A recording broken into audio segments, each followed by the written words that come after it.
Yo guys, balik lagi di Uki Kelvin Official bersama saya tentunya Uki. Nah, kita lanjut lagi dalam kasusnya Vina guys. Seperti apa beritanya? Yuk kita lihat bareng-bareng guys. Telah mengkonfirmasi keterangan dari 6 pemohon PK yang dulu terpidana itu, mengkonfirmasi bahwa benar mereka itu disiksa, ya kan, dikasih hasil kepada anak kita. Nah, itu kejadian memang 2016. Jadi bagi saya pikir ya itu menjadi koreksi lah buat pihak penyidik, ya, koreksi jangan sampai terjadi hal-hal seperti itu, ya kan? Dan seperti saya katakan bahwa dengan adanya bukti-bukti adanya penyiksaan, tidaklah bisa dipertahankan berita acara itu yang ditandatangani oleh mereka itu sebagai berita acara yang sebenarnya. Karena menurut hukum pun bahwa keterangan-keterangan yang dijadikan keterangan itu adalah keterangan yang disampaikan di muka sidang pengadilan. Tetapi yang saya ingin tekankan berkali-kali ya, bahwa sebenarnya kalau konsisten bahwa ternyata kan semua terpidana ini kena didampingi pengacara ketika diperiksa di polisi. Menurut hukum, seseorang yang diperiksa di penyidikan di polisi, ya, tanpa ditawarkan pengacara, tanpa didampingi pengacara, itu adalah batal itu berita acaranya dan dia harus dibebaskan. Apalagi terhadap tersangka yang diancam hukuman 5 tahun atau lebih, akan 15 tahun, maka berita acara itu harus batal dan dia harus dibebaskan, ya. Karena dulu ceritanya itu kan begini, di Amerika ada namanya Miranda Rules. Miranda Rules itu adalah seorang bernama Miranda berperkara dengan negara Arizona. Dia merasa ditangkap, tapi dia ditangkap dan diadili, padahal ketika itu dia tidak ditawarkan bahwa dia punya hak untuk didampingi pengacara. Nah, ini sekarang hal itu telah diadopsi oleh KUHP kita, Miranda Rules ini. Jadi kalau tidak di TV kan, kalau di film kriminal, kalau ditangkap orang dia tanya, saya tangkap kamu boleh diam, ya? Nah, karena kalau setiap keterangan yang kamu kasih adalah bisa memberatkan kamu, gitu. Kamu berhak didampingi pengacara, itu Miranda Rules. Nah, di KUHP kita juga seperti itu, pasal 114 KUHP menjelaskan bahwa setiap polisi penyidikan harus menawarkan advokat kepada tersangka. Itu ceritanya. Jadi saya pikir berdasarkan ini saja, menurut saya kalau Mahkamah Agung konsisten, maka mereka itu harus dibebaskan. Itu poin utamanya, nggak usah lain-lain dulu. Dengan dari situ saja dibebaskan. Dan putusan Mahkamah Agung juga menyatakan seperti itu. Setiap orang yang diperiksa oleh polisi tanpa dia dampingi pengacara, ya, meskipun umpamanya gini, di polisi dia tidak diperiksa, tidak didampingi pengacara. Karena keterangan palsu kamu mengakibatkan kerugian banyak orang atau merugikan banyak orang sampai 8 tahun nih Aep, termasuk klien saya itu Peggy Setiawan, kamu laporkan dan kamu mengatakan bahwa dia pelaku utama. Dari mana kamu bisa mengatakan pelaku utama? Buktinya pra peradilan juga bisa bebas dia.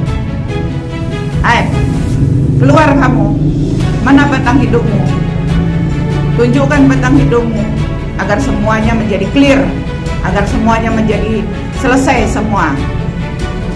Dan mereka yang ke-7 terpidana masih yang ada di dalam bisa bebas seperti Peggy Setiawan karena memang dia tidak bersalah.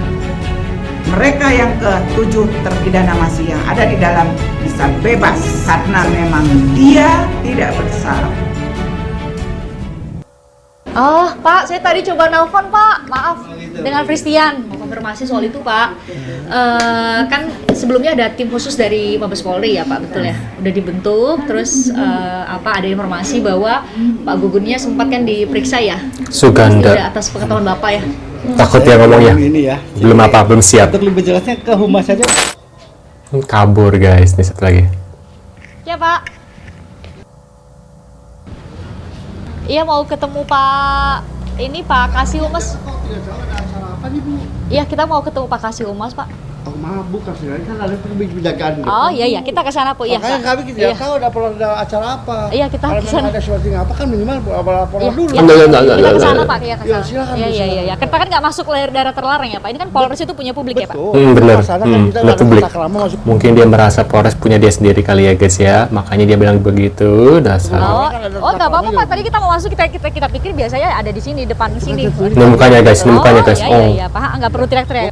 Nggak perlu teriak-teriak. Polda Sumbar, Pak Kapolda Sumbar, saya harus bilang ke Bapak, Pak, tidak ada Pak polisi yang nyiksa tuh ngaku. Ini pengalaman saya menangani kasus penyiksaan ya Pak. Tidak ada polisi yang nyiksa itu mengaku Pak. Benar. Kasus pinah itu masih Karena banyak yang polisi, berontak orang loh. juga pasti nggak ada yang mau Terutama ngaku kesalahan. pendukung-pendukungnya Rudiana. Yang saya heran tuh kenapa ya Rudiana masih aktif ya? Polisi sayang kan sama Rudiana. Sayang banget. Ya Pak Kapolri sayang kan sama dia. Nah, pengacaranya aja ngamuk-ngamuk loh. Bikin suasana yang namanya Pitra. Ngamuk-ngamuk tuh ya supaya TKP itu nggak ada yang ini ya kan. Ya, rekonstruksinya kan. Ya ngamuk-ngamuk ya kan. Harus ngamuk-ngamuk. Ada berapa orang bayaran-bayaran Rudiana saya tanya. Nah itu. Nah, kamu nyimak nggak? Hah? Nah, ini udah Oktober loh. Ya. AF sampai hari ini tetap bersikukuh bahwa dia sudah menyaksikan apa yang dia klaim pada tahun 2016 tersebut. Bukan hanya seorang AF yang menyampaikan cerita serupa, tapi juga ada saksi lainnya yaitu Dede. Uniknya Sobat DN, saksi AF dan saksi Dede sekarang berbeda jalan.